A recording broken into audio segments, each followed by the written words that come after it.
canal. O mensageiro não é importante, mas sua curtida é. Curta, inscreva-se e compartilhe cultura. Deixe livros que gostaria de ouvir nos comentários. Obrigado pela preferência. Aires e Vergueiro, Machado de Assis, publicado originalmente em Jornal das Famílias 1871, era muito alva, cheia de corpo, assaz bonita e elegante, a esposa de Luís Vergueiro. Chamava-se Carlota. Contava 22 anos e parecia destinada a envelhecer muito tarde. Não sendo franzina, não tinha nenhuma ambição de parecer vaporosa, pelo que era dada a boa mesa, e detestava o princípio de que uma moça para parecer bonita deve comer pouco.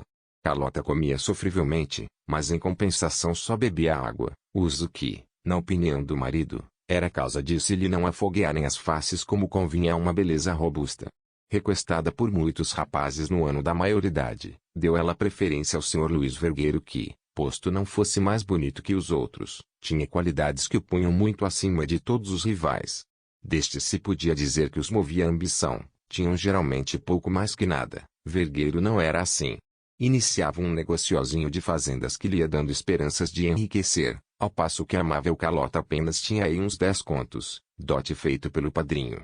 Caiu a escolha em Vergueiro, e o casamento foi celebrado com alguma pompa, sendo padrinhos um deputado maiorista e um coronel do tempo da Revolução de Campos. Nunca houve casamento mais falado que aquele, a beleza da noiva, a multiplicidade dos rivais, a pompa da cerimônia, tudo deu que falar durante uns 8 dias antes e depois, até que a vadiação do espírito público achou novo alimento. Vergueiro alugou a casa que ficava por cima da sua loja, e para lá levou a mulher, satisfazendo assim as obrigações públicas e privadas, consorciando facilmente a bolsa e o coração. A casa era na rua de São José. Daí a pouco tempo comprou a casa, e isto fez dizer que o casamento, longe de lhe pôr um cravo na roda da fortuna, veio antes ajudá-lo. Tinha a Vergueiro uma irmã caçada no interior. Morreu-lhe o marido, e a irmã veio para o Rio de Janeiro onde foi recebida pelo irmão com todas as demonstrações de afeto. As duas cunhadas simpatizaram logo uma outra, e esta presença de uma estranha, para recém-casados todos são estranhos, não alterou a felicidade doméstica do casal Vergueiro. Luísa Vergueiro não era bonita, mas tinha uma graça especial, uns modos todos seus, uma coisa que se não explica, e esse misterioso dom, essa qualidade indefinível encadeou para sempre o coração de Pedro Aires, rapaz de 30 anos perfeitos, morador na vizinhança. Digam-lhe lá o que pode fazer uma pobre viúva ainda moça, que apenas esteve casada há 2 anos. Luísa não era da massa das artemisas. Tinha chorado o esposo, e se tivesse talento, podia escrever uma excelente biografia dele, honrosa para ambos. Mas isso era tudo que se podia exigir dela, não possuía um túmulo no coração, possuía um ninho, e um ninho deserto é a coisa mais triste deste mundo. Não foi Luísa insensível aos olhares requebrados de Pedro Aires, e serei justo dizendo que ocultou quanto pôde a impressão que o moço fazia nela. Aires pertencia àquela raça de namoradores que não abatem armas logo à primeira resistência. Insistiu nos olhares entremeados com alguns sorrisos, chegou a interrogar miudamente um moleque da casa, cuja discrição não pôde resistir uma moeda de prata. O moleque foi além, aceitou uma carta para a viuvinha. A viuvinha respondeu. Daqui em diante correram as coisas com aquela celeridade natural entre 2 corações que se querem, que são livres, que não podem viver um sem o outro. Carlota percebeu o namoro, mas respeitou a discrição da cunhada, que nenhuma confissão lhe fez. Vergueiro estava no extremo oposto da perspicácia humana, e além disso as suas ocupações não lhe davam tempo para perceber os namoros da irmã. Não obstante, sorriu complacentemente quando Carlota lhe disse o que sabia. Pensas que eu ignoro isso? Perguntou o marido, brincando com a corrente do relógio. Alguém tu contou? Perguntou a mulher. Ninguém me contou nada, mas para que tenho eu olhos senão para ver o que se passa à roda de mim. Sei que esse rapaz anda cá a namorar a Luísa, estou a ver em que param as coisas. É fácil de ver. Casamento, não? Que dúvida. Vergueiro coçou a cabeça. Nesse caso, disse ele, acho bom indagar alguma coisa da vida do pretendente, pode ser algum tratante. Eu já indaguei tudo. Tu? Carlota passou-lhe os braços à roda do pescoço. Eu, sim. As mulheres são curiosas. Viu Tobias entregar uma cartinha a Luísa. Interroguei o Tobias, e ela disse-me que o rapaz é um moço sério e tem alguma coisa de seu. Tem, disse Vergueiro. Que achas? Que os devemos casar. Entende Tito com ela, e conta-me o que souberes. Bem, Carlota cumpriu fielmente a ordem do marido, e Luísa nada lhe ocultou do que se passava em seu coração. Queres então casar com ele? Ele deseja isso mesmo. E estão calados. Parecem-me aprendizes. Carlota era sincera no prazer que tinha em ver casada a irmã do marido, sem se preocupar com o resultado disso, que era tirar-lhe a companhia ao que já se acostumara. Vergueiro refletiu na inconveniência de confiar nas informações de um moleque ignorante, que devia ter a respeito da probidade da distinção ideias sumamente vagas. Para suprir esta inconveniência, lembrou-se de ir em pessoa falar com Pedro Aires, e assentou que o faria no domingo próximo. A mulher aprovou a resolução, mas o pretendente cortou-lhe as vasas, indo ele mesmo no sábado à casa de Vergueiro, expor os seus desejos e títulos. Pedro Aires era um homem bem apessoado, tinha grandes suíças e um pequeno bigode. Vestia com certa elegância, e tinha os gestos desembaraçados.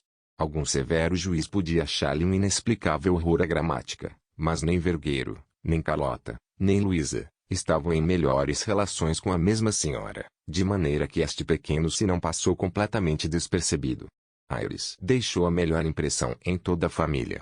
Desde logo ficou assentado que se esperasse algum tempo, a fim de completar o prazo do luto. Isso, porém, não embaraçou as vindas de Aires à casa da noiva. Começou indo lá 3 vezes por semana, e acabou indo todos os dias. Ao cabo de poucas semanas, já Vergueiro dizia: "Ó Aires, queres mais açúcar?" E Aires respondia: "Dá cá mais um pouco, Vergueiro." Estreitou-se a amizade entre ambos. Eram necessários um para o outro. Quando Aires não ia à casa de Vergueiro, este passava a noite mal. Aires detestava o jogo, mas a amizade que tinha a Vergueiro bastou para que o depressa aprendesse e jogasse o gamão, a ponto que chegou a vencer o mestre. Nos domingos, Aires jantava com Vergueiro e dividia a tarde e a noite entre o gamão e Luísa. As duas moças, longe de se zangarem com este namoro dos dois, pareciam contentes e felizes. Viam nisso uma fiança de futura concórdia. Um dia entrou Aires na loja de Vergueiro e pediu-lhe uma conferência particular. "Que temos?" disse Vergueiro. "Daqui a 2 meses", respondeu Aires, "é o meu casamento. Vou ficar indissoluvelmente ligado à tua família." "Tive uma ideia. Uma ideia tua deve ser excelente", observou Vergueiro abaixando o colete que havia fugido insolentemente do seu lugar. "Tem uns contos de réis. Queres-me para sócio? Ligaremos deste modo o sangue e a bolsa." A resposta de Vergueiro foi menos circunspecta do que convinha em casos tais. Levantou-se e caiu nos braços do amigo, exatamente como faria um sujeito falido a quem lhe oferecessem uma tábua de salvação. Mas nem Aires teve semelhante suspeita, nem acertaria se a tivesse. Vergueiro nutria pelo futuro cunhado um sentimento de entusiástica amizade, e achou naquela ideia um documento da afeição do outro. No dia seguinte deram os passos necessários para organizar a sociedade, e dentro de pouco tempo foi chamado um pintor para traçar nos portais da loja estes 2 nomes, já agora indissoluvelmente ligados, Aires e Vergueiro. Vergueiro insistiu em que o nome do amigo estivesse antes do seu. No dia desta pintura, houve jantar em casa, e a ela assistiram algumas pessoas íntimas, todas as quais ficaram morrendo de amores pelo sócio de Vergueiro. Estou a ver o meu leitor aborrecido com esta singela narração de ocorrências prosaicas e vulgares, sem nenhum interesse romanesco, sem que apareça nem de longe a orelha de uma peripécia dramática. Tenha paciência. É verdade que, feita a sociedade, e casado o novo sócio, a vida de toda esta gente não poderá oferecer interesse nenhum que valha 2 caracóis. Mas aqui intervém uma personagem nova, a qual vem destruir tudo que o leitor pode imaginar.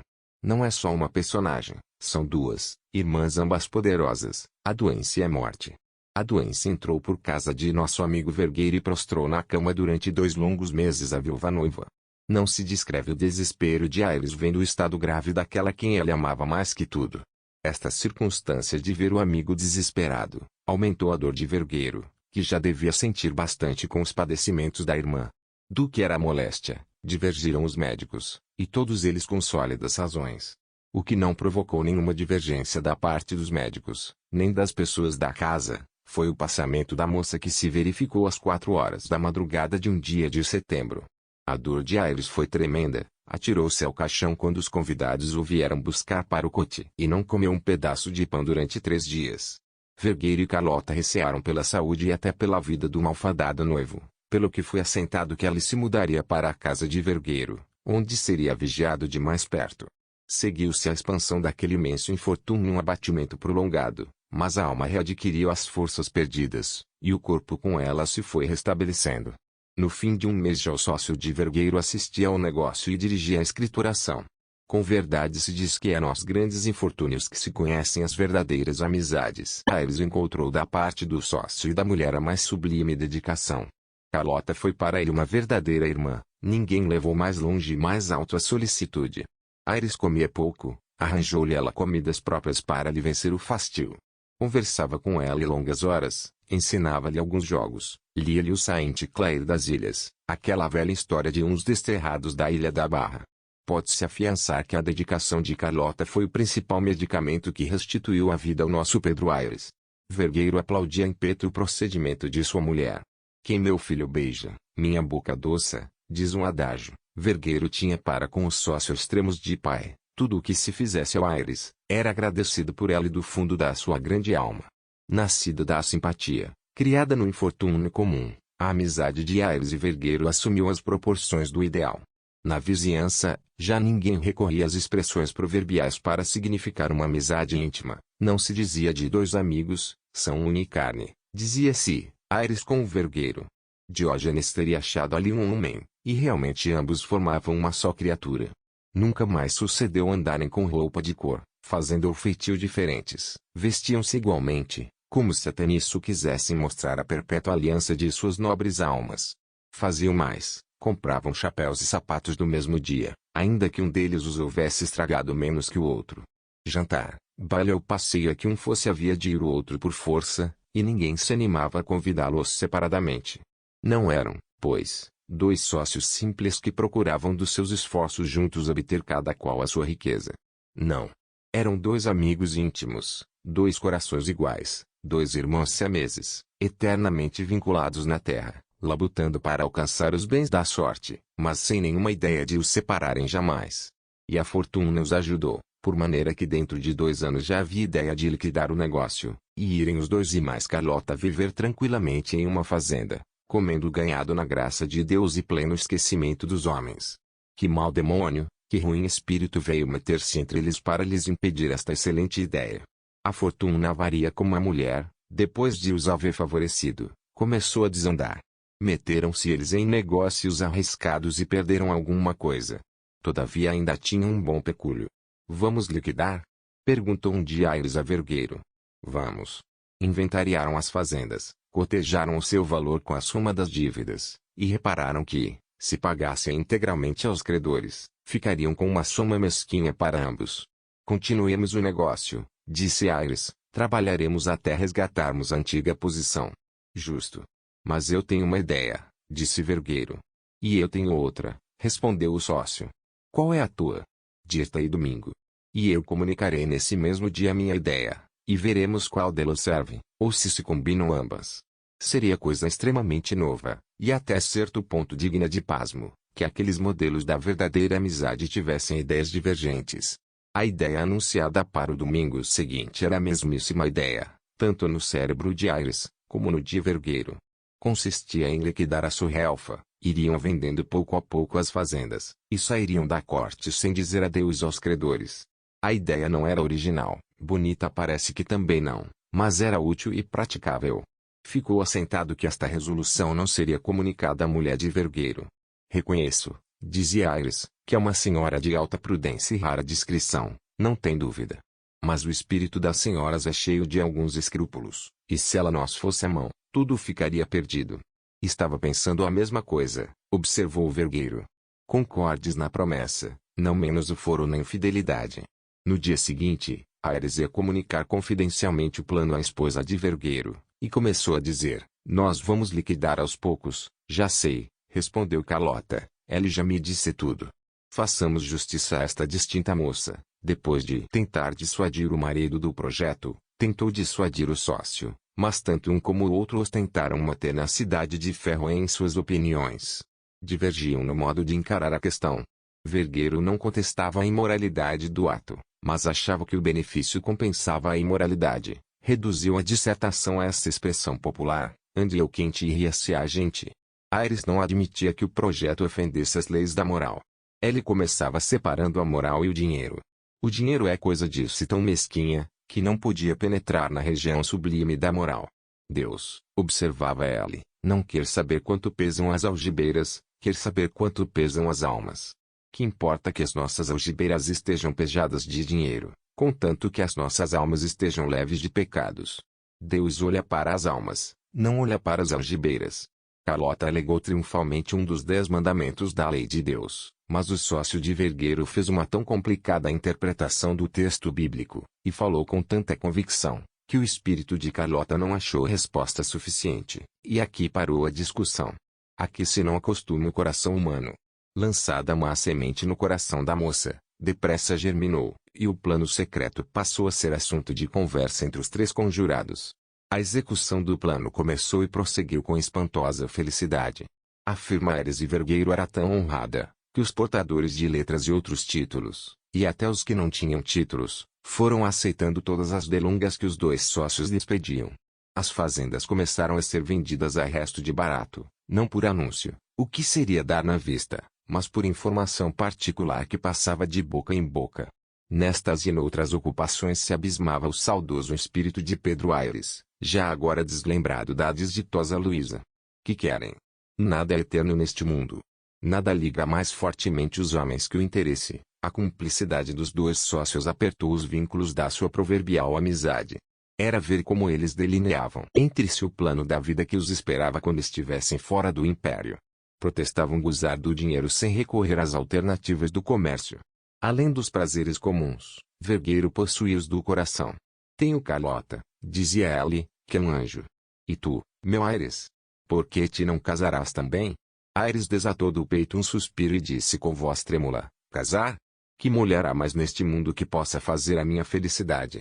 Ditas estas palavras com outra sintaxe que eu não reproduzo por vergonha, o desditoso Aires sufocou 2 ou 3 soluços e fitou os olhos no ar, depois coçou o nariz e olhou para Vergueiro. Olha, eu não me considero solteiro, não importa que tua irmã morresse, estou casado com ela, separa-nos apenas o túmulo. Vergueiro apertou com entusiasmo as mãos do sócio e aprovou a nobreza daqueles sentimentos. 15 dias depois desta conversa, Vergueiro chamou Aires e disse que era necessário pôr termo ao plano. É verdade, disse Aires, as fazendas estão quase todas vendidas. Subamos. Subiram e foram ter com Carlota. Vou para Buenos Aires, começou Vergueiro. Carlota empalideceu. Para Buenos Aires? Perguntou Aires. Crianças! Exclamou Vergueiro, deixem-me acabar. Vou para Buenos Aires com o pretexto de negócios comerciais, vocês demoram-se aqui 1 a 2 meses, vendem o resto, põem o dinheiro a bom recado, e partem para lá. Que lhes parece? A ideia não é má, observou Aires, mas está incompleta. Como? A nossa ida deve ser pública, explicou Aires. Eu declararei a todos que tu estás doente em Buenos Aires e que mandas buscar tua mulher. Como alguém há de acompanhá-la, irei eu, prometendo voltar daí a 1 mês, a casa fica aí com o caixeiro, O resto. Creio que não preciso dizer o resto. Sublime! Exclamou Vergueiro, isso é que se chama estar adiante do século.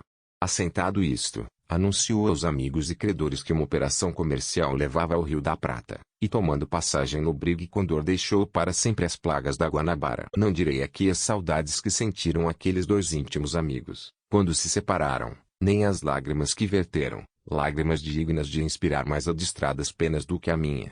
A amizade não é um nome vão. Carlota não menos sentiu aquela separação, posto fosse de pequeno prazo. Os amigos da firma Aires e Vergueiro viram bem o que era um quadro de verdadeira afeição.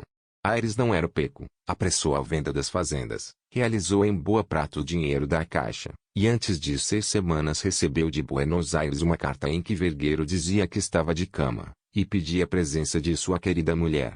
A carta terminava assim, o plano era excelente, e Vergueiro, lá em Buenos Aires, esfregava as mãos de prazer saboreando os aplausos que receberia do amigo e sócio pela ideia de disfarçar a letra. Aires aplaudiu efetivamente a ideia, e não menos aplaudiu a amável Carlota. Determinaram, entretanto, não sair com a publicidade assentada no primeiro plano, em vista da qual o sagaz Vergueiro escrevera a referida carta. Talvez mesmo já esse projeto fosse anterior. O certo é que daí a 10 dias, Aires, Carlota e o dinheiro saíram furtivamente. para a Europa. Fim.